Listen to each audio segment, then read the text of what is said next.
यहाँ गौतम बुद्ध से संबंधित कुछ तीर्थ स्थान हैं और बुद्ध के जीवन की कुछ घटनाएं साथ ही यहाँ पर दी गई हैं। तो उनसे प्रश्न पूछा गया है कि उसका एक मिलान करें। आप लोग करेंगे। गया क्यों प्रसिद्ध है, कुशीनगर क्यों प्रसिद्ध है, लुम्बिनी क्यों प्रसिद्ध है और सारनाथ क्यों प्रसिद्ध है। तो गया में तो क्या हुआ था दोस्त, उनको बिहार में ज्ञान प्राप्ति हुई थी। कुशीनगर में क्या हुआ था, उनका अंतिम समय यहाँ पर था, महापरिनिर्वाण हुआ यहाँ पर। लुम्बिनी में नेपाल में उनका जन्म हुआ था और सारनाथ में उन्होंने अपना पहला उपदेश दिया था। क्या दिया था? सारनाथ में उन्होंने अपना पहला उपदेश दिया था। तो मुझे बताइए इनका जो जन्म हुआ वो कब हुआ था।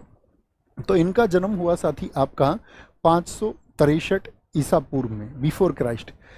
ईसा पूर्व तो समझते हैं ना कि आज जैसे 2024 चल रहा है, तो 2024 में 563 जोड़ दीजिए, यही बीसी का मतलब है कि इतने वर्ष पहले वो पैदा हुए थे। और इनके जो पिता थे, जन्म हुआ था कहाँ पर जन्म हुआ था, इनके पिता का नाम था, कौन थे इनके फादर? इनके फादर थे शुद्धोधन, जो किस साथी आपका डायनेस्टी से संबंध थे, वो शाक्य वंश से संबंधित थे, इसीलिए इनको कहा गया शाक्य सिंह। तो इनका कौन सा वंश था आपका, कौन सा? शाक्य वंश। इनकी माता का क्या नाम था? इनकी माता का नाम था महामाया। और इनका जो साथी साइड था वो था आपका क्या? कोलिय। कोलिय डायनेस्टी बोलते हैं, कोलिय वंश से वो संबंधित थी। दोनों क्वेश्चन पूछे जाते हैं। जैसे कुशीनगर में इनका महापरिनिर्वाण हुआ, महापरिनिर्वाण का मतलब इनकी मृत्यु हुई। तो महापरिनिर्वाण जो हुआ किस वर्ष हुआ, तो महापरिनिर्वाण आप कहेंगे भैया इनका 483 बीसी में हुआ। कब? 483 बीसी में, ठीक है। और जब 483 बीसी में इनका महापरिनिर्वाण हुआ तो इसी समय क्या हुई थी? पहली बौद्ध संघ। जन्म से मृत्यु तक इनकी 4 घटनाएं हैं। एक तो जब इन्होंने अपना घर छोड़ दिया, घर त्याग किया, तो घर त्याग की घटना को क्या कहा गया? दूसरा, ज्ञान प्राप्त हुआ, तो नॉलेज जो उन्होंने गेन की उस साथी इंसिडेंट को क्या कहा गया है बौद्ध ग्रंथों में? तीसरा, जब वो उनको ज्ञान प्राप्त हो गया तो उन्होंने फिर लोगों को वो ज्ञान दिया। सबसे पहले उन्हीं लोगों को ज्ञान दिया जो पहले उनके साथ तपस्या कर रहे थे और उनको छोड़कर चले गए थे। और जो उनका अंतिम क्षण है उसको क्या कहा गया है? तो 4 घटनाएं तो ये पूछी जाती है एग्जाम्स में, ठीक है। तो यहां पर याद रख लेना, जो जन्म है उनका, जन्म है उसको बोला गया है कमल और सांड। उसके साइन बताए गए, प्रतीक बताए गए, कमल और सांड। जैसे घर छोड़ने का उनका प्रतीक बताया गया है घोड़ा। घोड़ा क्या है? उसका साइन है, प्रतीक है, ठीक है। जब वो अपना घर छोड़ के जाते हैं उस घटना कहते हैं, बहुत क्वेश्चन पूछा जाता है, मोस्ट इंपोर्टेंट, महाभिनिष्क्रमण। क्या कहते हैं? महाभिनिष्क्रमण कहा जाता है। ज्ञान प्राप्ति उनको कहां पर हुई? क्या बोलेंगे? बिहार में, बोध गया में, अभी हमने बताया संबोधि। पहला उपदेश जो उन्होंने दिया उस घटना को कहते हैं धर्म चक्र परिवर्तन। और कहां पर किया था धर्म चक्र परिवर्तन? ये सारनाथ में किया था। अंतिम क्षण को ही बोलते हैं महापरिनिर्वाण, जो कब हुआ, किस वर्ष में? तो 483 में हुआ।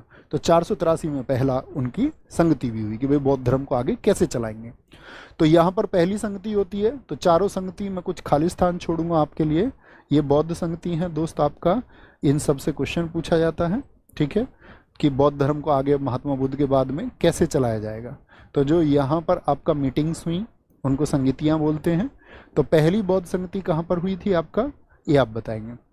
तो पहली कहाँ पर हुई थी? राजगृह में। दूसरी कहाँ पर हुई थी ये आप बताइए, ठीक है। तीसरी मैं बता देता हूँ आपको, कुछ खाली स्थान मैं यहाँ पर छोड़ूंगा तो मैं जानूंगा कि हमारे छात्र बहुत होशियार हैं, ठीक है। कुंडलवन कश्मीर में, कुंडलवन। तो ये जब बौद्ध संगति होती थी, इनके राजा इनको संश्रय देते थे कि जो बौद्ध धर्म को मानते थे। जैसे पहली बौद्ध संगति मैं नहीं जानता कौन थे आपका, दूसरी को जो संश्रय दिया वो कालाशोक ने दिया, तीसरी मैं नहीं जानता कौन थे, और कनिष्क के समय पर, किसके समय पर? कनिष्क के समय पर चौथी बौद्ध संगति हुई थी, ठीक है।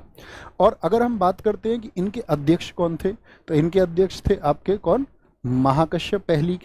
पहली के महाकश्यप थे, अध्यक्ष चुने जाते थे। जैसे दूसरी के आपके सबाकामी थे, कौन थे? सबाकामी थे। और तीसरी के दोस्त आपका कौन थे? मोगलीपुत्र थे।